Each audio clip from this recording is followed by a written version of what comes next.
आज हम इस वीडियो में पढ़ेंगे निहित लागतें किसे कहते हैं। निहित लागतें वे लागतें हैं जो किसी फर्म को अपने साधनों के प्रयोग के फलस्वरूप उत्पन्न होती है। यानी निहित लागतें क्या होती हैं, अपने साधनों की, जो फर्म के खुद के साधन हैं उनके प्रयोग करने के फलस्वरूप उत्पन्न होती हैं। उदाहरण के रूप में देखते हैं एक उद्यमी की पूंजी का ब्याज।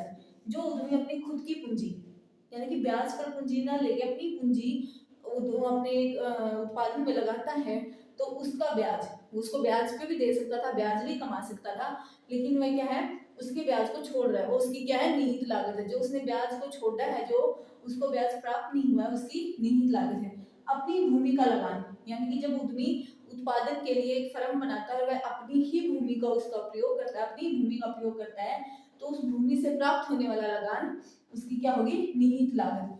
अपने श्रम की मजदूरी, एक उद्यमी जब अपने फर्म में कोई काम करता है, उसका खुद का श्रम होता है, उसकी मजदूरी से प्राप्त नहीं होती, वो क्या है, उसकी निहित लागत है, वो उसके निहित लागत में आ जाता है। तथा उद्यमी के अपने कार्य के लिए मिलने वाले सामान्य लाभ, अगर उद्यमी ऐसा कार्य कहीं और जाके दूसरी फर्म में करे तो उसे क्या होगा, प्राप्त सामान्य लाभ प्राप्त होगा।